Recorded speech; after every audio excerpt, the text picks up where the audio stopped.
जय हिंद दोस्तों। भगवान राम जी की नगरी अयोध्या में भव्य राम मंदिर का निर्माण चल रहा है। अब यह निर्माण कार्य अपने अंतिम चरण में पहुंच चुका है। जल्द ही राम मंदिर पूर्ण हो जाएगा और यह भारत का सबसे बड़ा तीर्थ क्षेत्र बनेगा। इस मंदिर के रोजाना नए नए फोटोज और वीडियोज आपके सामने आ रहे हैं। सोशल मीडिया पर राम मंदिर ही छाया हुआ है। सभी भारतीय इस मंदिर को पूरा होते हुए देखना चाहते हैं। ऐसे में हमारे मन में यह सवाल तो उठता ही है कि ये भव्य राम मंदिर का जो डिजाइन है वो किस आर्किटेक्ट ने बनाया है। तो चलिए आज मैं आपको उस आर्किटेक्ट के बारे में और उस मंदिर के निर्माण के बारे में एक छोटी सी कहानी बताता हूँ। अयोध्या में बन रहे भव्य राम मंदिर के आर्किटेक्ट का नाम है चंद्रकांत सोमपुरा जी। जी हाँ, चंद्रकांत सोमपुरा जी ने ही राम मंदिर की डिजाइन का काम किया हुआ है। चंद्रकांत सोमपुरा जी का परिवार 15 पीढ़ियों से मंदिर निर्माण के काम से जुड़ा हुआ है और इस परिवार ने देश और विदेश में अब तक लगभग 200 से अधिक मंदिरों को बनाने का काम किया है। सोमपुरा परिवार भारत भर में नागर शैली के मंदिर बनाने के लिए प्रसिद्ध है।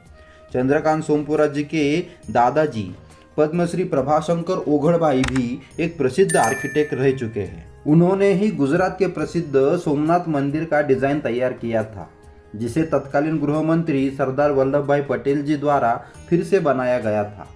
इस कार्य के लिए प्रभाशंकर जी को पद्मश्री पुरस्कार से सम्मानित भी किया जा चुका है।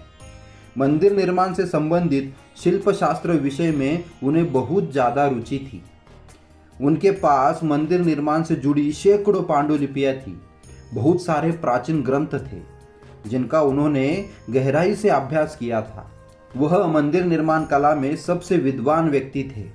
उन्होंने मंदिर निर्माण और शिल्प शास्त्र विषय पर 14 से अधिक किताबें लिखी हुई है, जो आज की पीढ़ियों को मंदिर निर्माण की सारी जानकारी उपलब्ध कराती है। चंद्रकांत सोमपुरा जी के पिताजी भी एक बड़े आर्किटेक्ट रह चुके हैं। उन्होंने उत्तराखंड में बद्रीनाथ मंदिर की मरम्मत का कार्य किया हुआ है। चंद्रकांत जी जब छोटे थे तभी उनके पिताजी की अलकनंदा नदी में डूबने से मृत्यु हुई थी। इसीलिए चंद्रकांत जी अपने दादा प्रभाशंकर जी की छत्र छाया में पले बढ़े। उन्हीं से उन्होंने वास्तुकला का ज्ञान हासिल किया। राम मंदिर के निर्माण से पहले चंद्रकांत जी ने भारत और विदेशों में भी बहुत सारे बड़े बड़े मंदिरों के प्लान बनाने का काम किया है। उन्होंने गांधीनगर के स्वामीनारायण मंदिर का भी डिजाइन बनाया है। मुंबई, सिंगापुर, पीटर्सबर्ग और अमेरिका में बने स्वामीनारायण मंदिरों को बनाने में भी इनका हाथ रहा है। कोलकाता का बिरला मंदिर भी इन्हीं के द्वारा डिजाइन किया गया है। इन्होंने ही कई अनगिनत मंदिरों के डिजाइन्स बनाए हैं। 1988 में जब राम मंदिर निर्माण की बात चल रही थी, तब बिरला परिवार के कहने पर विश्व हिंदू परिषद ने चंद्रकांत जी से संपर्क किया। अशोक सिंघल जी द्वारा चंद्रकांत जी को राम मंदिर के निर्माण कार्य की जानकारी दी गई। अशोक सिंघल जी और विश्व हिंदू परिषद के पदाधिकारियों से चर्चा करने के बाद चंद्रकांत जी ने राम मंदिर की डिजाइन पर काम करना शुरू कर दिया। एक दिन की बात है जब अशोक सिंघल जी चंद्रकांत सोमपुरा जी को राम जन्मभूमि ले गए। तब वह विवादित जगह होने की वजह से वहां पर कड़ा पहरा था। इस वजह से सिंघल जी ने उन्हें दूर से ही जमीन दिखाते हुए कहा कि आप अकेले ही अंदर जाइए और जमीन का मुआयना कीजिए। मैं यहाँ पर खड़ा रहता हूँ और आपका इंतज़ार करता हूँ। कड़े पहरे की वजह से चंद्रकांत सोमपुरा जी को अंदर मेजर टेप ले जाने की परमिशन नहीं थी। इस वजह से वो जब राम जन्मभूमि के पास पहुँचे, उन्होंने अपने पैरों से ही ज़मीन को नापना शुरू कर दिया और ज़मीन की लंबाई और चौड़ाई का अंदाज़ा लगाना शुरू कर दिया। उस ज़मीन के आकार का नक्शा दिमाग में फिट करके चंद्रकांत सोमपुरा जी वापस अशोक सिंघल जी की ओर लौटे। उन्होंने राम मंदिर की कल्पना करना शुरू कर दी और राम मंदिर की एक सुंदर डिज़ाइन कागज़ पे उतारना शुरू कर दी। कुछ दिनों बाद अशोक सिंघल जी और विश्व हिंदू परिषद को उन्होंने वह डिज़ाइन दिखाई। दिखाने के बाद विश्व हिंदू परिषद के लोग खुश हो गए और उस डिज़ाइन को फाइनल करने का तय कर लिया। लेकिन आखिरी अनुमति तो साधु संतों से लेनी थी, इसलिए चंद्रकांत सोमपुरा जी को एक लकड़ी का मॉडल बनाने के लिए कहा गया। चंद्रकांत सोमपुरा जी ने राम मंदिर का एक लकड़ी का छोटा सा मॉडल बना के तैयार कर लिया और 1990 में इलाहाबाद में हुए कुंभ मेले में उस मॉडल को प्रदर्शित किया गया। उस कुंभ मेले में भारतवर्ष से दूर दूर से आए संतों, साधुओं और पुरोहितों को वह डिज़ाइन दिखाया गया, वह मॉडल दिखाया गया। उनकी सहमति के बाद ही यह राम मंदिर का डिज़ाइन फाइनल हुआ और आखिरकार तय हुआ कि चंद्रकांत सोमपुरा जी द्वारा निर्मित यह मॉडल राम मंदिर का फाइनल मॉडल होगा।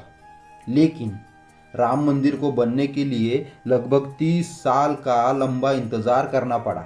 इन 30 सालों में बहुत सारी परिस्थितियां बदली और उस वजह से इस मंदिर के डिज़ाइन में भी बहुत सारे परिवर्तन करने पड़े। शुरुआत में चंद्रकांत सोमपुरा जी ने जो डिज़ाइन बनाया था वह 67 एकड़ की ज़मीन को ध्यान में रखते हुए बनाया था। लेकिन 2019 आते आते विश्व हिंदू परिषद ने राम मंदिर के लिए 120 एकड़ ज़मीन अधिग्रहण कर ली थी। उस वजह से अब वहाँ पर और भव्य और विशाल मंदिर की ज़रूरत थी और उस वजह से जो है राम मंदिर में बहुत सारे परिवर्तन किए गए। पहले वाली डिज़ाइन में यह राम मंदिर 2 मंजिला बनना था, लेकिन नई डिज़ाइन में यह मंदिर 3 मंजिला बनाया गया। राम मंदिर की ऊंचाई, चौड़ाई और लंबाई तीनों को बढ़ाया गया। पुराने मंदिर की लंबाई 268 फीट थी, जिसे अब 280 फीट बनाया गया। पहले मॉडल की चौड़ाई 140 फीट थी, जो अब 272 फीट कर दी है। मंदिर की ऊंचाई भी 128 फीट से बढ़ाकर 161 फीट कर दी है। पहले मंदिर पर 3 शिखर थे, अब वहां पर 5 शिखर कर दिए हैं। मंदिर में अंदरूनी स्तंभों की संख्या भी बढ़ाकर अब 318 स्तंभ कर दी है। मंदिर के गर्भगृह, आरती स्थल, सीता रसोई और रंग मंडप में कोई भी बदलाव नहीं किया गया है, उन्हें जैसा कि तैसा रखा गया है। इस मंदिर को बनाने के लिए राजस्थान के बंसी पहाड़पुर से 600,000 क्यूबिक फीट बलुआ पत्थर निकाला जा चुका है। उसमें से लगभग 80% पत्थर को तराशा जा चुका है और राम मंदिर का काम जोरों शोरों से चल रहा है। जल्द ही यह राम मंदिर पूर्ण हो जाएगा। इस तरह इस मंदिर को भव्य और दिव्य बनाने में कोई कसर नहीं छोड़ी गई है। आने वाली 22 जनवरी को राम मंदिर के अंदर राम लल्ला की सुंदर मूर्ति की प्राण प्रतिष्ठा किए जाने वाली है। लेकिन इस कार्यक्रम में चंद्रकांत सोमपुरा जी शायद उपस्थित नहीं रह पाएंगे, क्योंकि उनकी तबीयत बिगड़ी हुई है और उनकी उम्र भी हो चुकी है। लेकिन उनके दोनों पुत्र निखिल सोमपुरा और आशीष सोमपुरा इस कार्यक्रम में ज़रूर उपस्थित रहेंगे। इन दोनों ने भी राम मंदिर के डिज़ाइन में अपना योगदान दिया हुआ है। चंद्रकांत सोमपुरा जी भारत के ही नहीं तो विश्व के सबसे बड़े आर्किटेक्ट हैं। उन्होंने लंदन में बनाए हुए अक्षर पुरुषोत्तम स्वामीनारायण मंदिर की डिज़ाइन को best design of the year का पुरस्कार मिल चुका है और यह मंदिर अपनी खूबसूरती के लिए, अपने आकार के लिए Guinness book of world record में अपनी जगह बना चुका है। आशा है सोमपुरा परिवार आगे भी ऐसे ही निरंतर कार्य करता रहेगा और देश में बहुत सारे खूबसूरत भवनों के निर्माण में उनका योगदान सदैव बना रहेगा। आपको मेरी कहानी कैसी लगी? अगर अच्छी लगी हो तो मेरे चैनल को लाइक और सब्सक्राइब करना मत भूलिएगा। धन्यवाद। जय श्री राम।